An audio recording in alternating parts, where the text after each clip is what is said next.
Welcome back to a holiday edition of Commander of the Week. Yes, that's right, guys. We are 3 days away from Christmas. And the last commander in the Naya colors, red, green, and white, will be showcased right now. So get all your pets because it's going to be the iconic Rin Seri Inseparable. That's right, this one colorless red, green, and white commander, legendary creature, dog and cat. So what do? Let's break it down. Whenever you cast a dog spell, you create a 1/1 green cat creature token.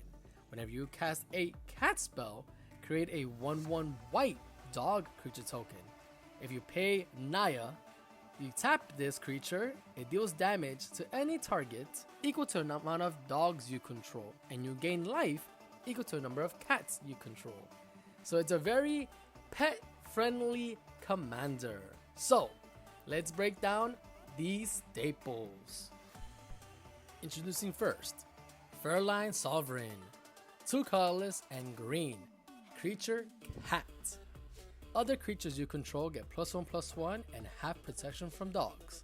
Whenever one or more cats you control deal combat damage to a player, destroy up to one artifact or enchantment that player controls. It is a 2/3.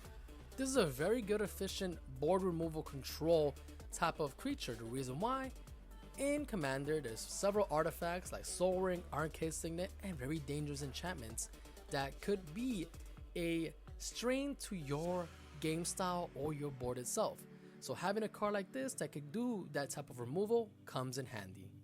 Next up, staple number 2, we have the enchantment, Feline Retreat, 3 colorless, 1 plains, enchantment, landfall.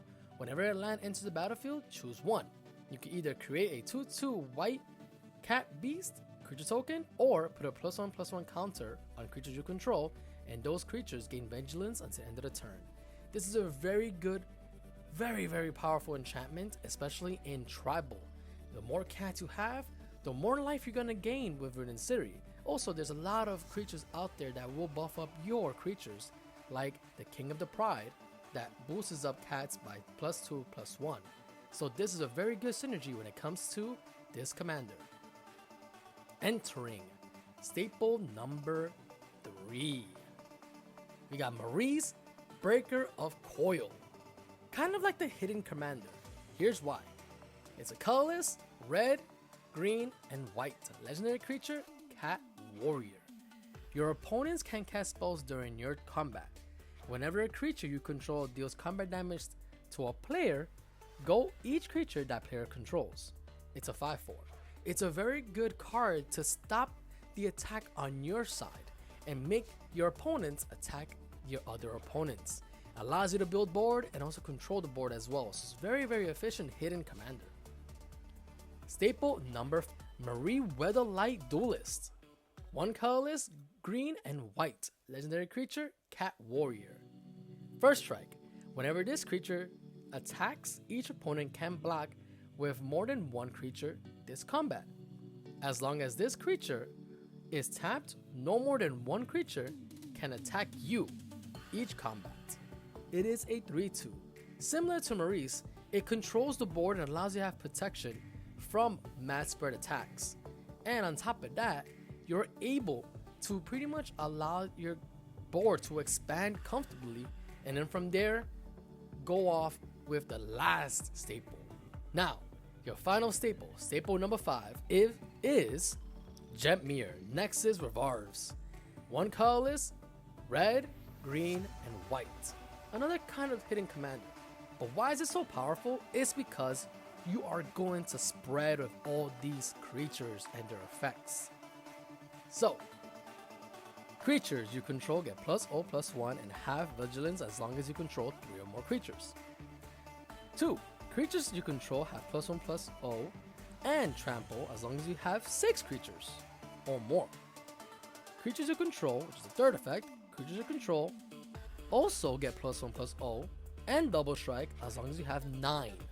So you're really going to control the board with these other 2 creatures we were just first mentioned, and the fact that you have other creatures in this deck, for instance, Regal Catacomb, which enters with 2 cats. So you're gonna ramp up pretty quickly when it comes to creatures, and therefore, when you get Jetmir out, you're gonna expand the board. And on top of that, Feline Retreat also gives you cats, and there are other cards in this deck that also kind of gives you the dog factor. So you're going to expand dramatically and then finish the game with something like Wisdom of the Wild that will give him haste along with a +1/+1, and then from there you're set. So what do you guys think about this commander, this Feline friendly, pet friendly, I said friendly, pet friendly, but pet friendly commander itself with its 5 powerful staples? If you do run this deck, which are your staples? Which cards do you run the most and enjoy to expand and have them, you know, your Felines attack all at once and give your opponents rabies? So with that being said, happy holidays to everyone. I hope you guys have a good Christmas if you celebrate Christmas, a good Hanukkah if you celebrate Hanukkah, and I'll see you guys on the other side.